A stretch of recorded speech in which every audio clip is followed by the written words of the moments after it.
the two most potent modulators for basically managing your stress in your life, or also your attention, or also basically just your emotions. And these two things are just so plain. They are just there. They are just very easy, but nevertheless they have something in the back end which is very potent. And these two things are inhaling and exhaling. It sounds dumb, and it also kind of is, but it's also not. That's also the reason I am stating this right now. So I listened to a podcast from Andrew Huberman, who is kind of a professor, and what he says, I heard this before, but he says it again and again and again, therefore it's now in my brain.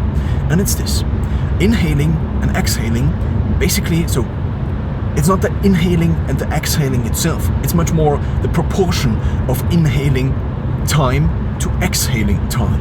So this means, if you take a look at how to optimally breathe throughout the day and also throughout exercising, for example, then the common rule, so this is out of James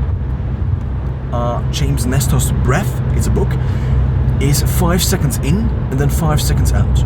This might not be something that's very usual, because it's something that's a little bit different, because 5 seconds inhaling and exhaling is something it requires training if you are not trained to breathe properly.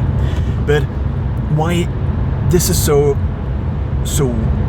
important is this: basically the body kind of regulates many things with CO2 and also oxygen in our blood, and it's just more efficient to breathe more slowly, so to take slower breaths in and out, because this actually means that more of the oxygen actually gets into your blood.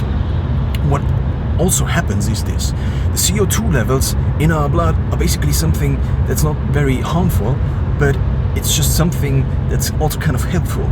So this is kind of very simplified, but the helpful thing is this: the more CO2 you are able to keep up in your blood, so of course not like this is not a linear function, it's rather something that drops off.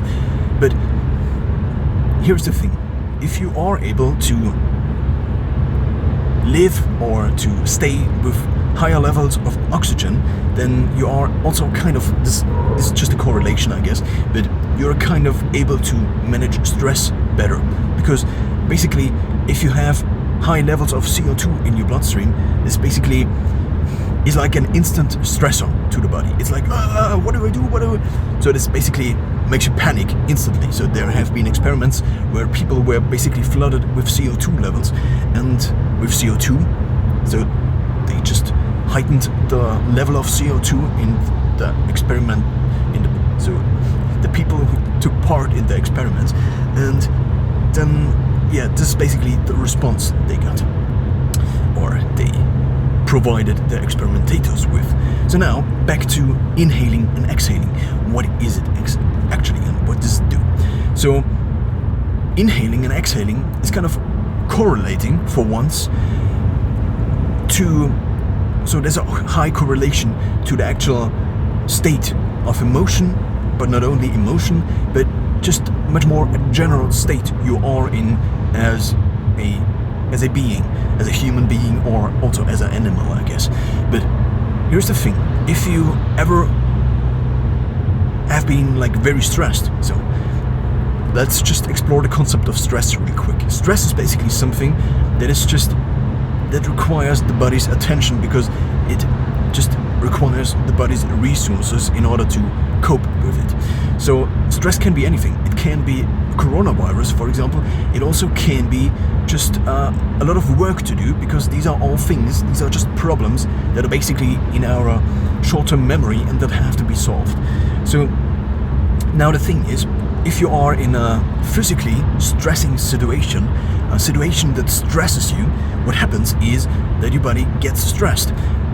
But now here's the thing: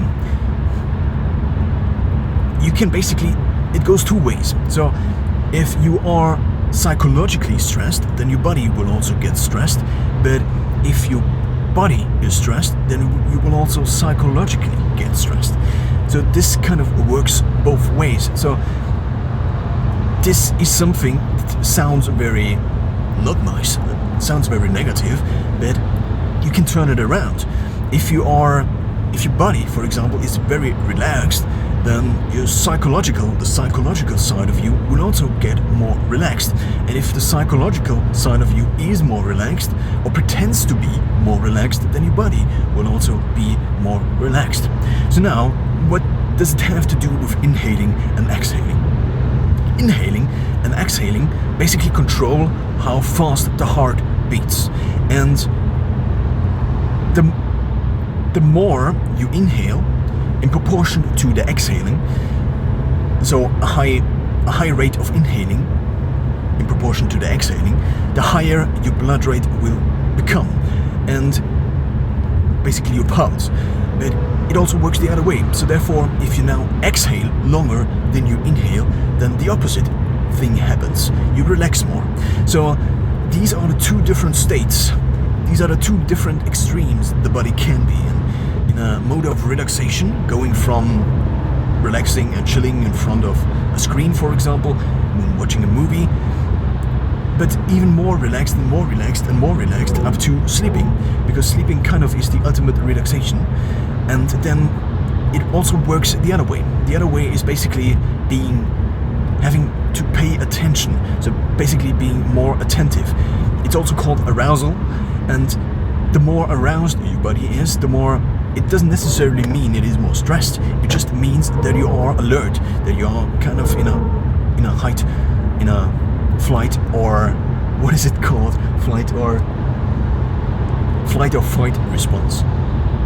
So now these are the two modes, and you basically can psychologically, with your rational mind. So just another thing I want to add to this. So Daniel Kahneman kind of coined the separation of the mind into System 1 and System 2.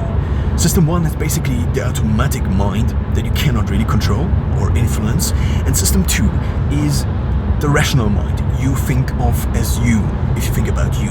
If you think at all, this is the rational mind. Of course, this is also just a simplification, because these are just the two extremes, but in between we have like the real thing obviously exists in between.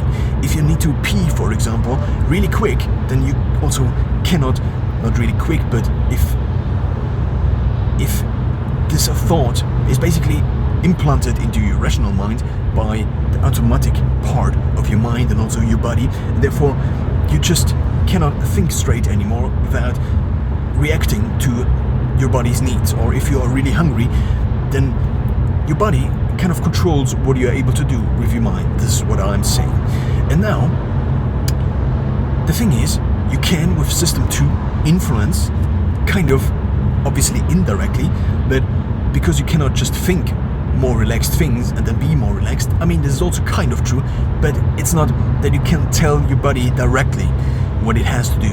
So you cannot be, oh yeah, let's be aroused, oh yeah, let's be relaxed, but you have to have the proper tools for your body to basically be in all these different states. So now, as a final resolution, you have two different systems in your mind, System 1 and System 2, the automatic and the rational.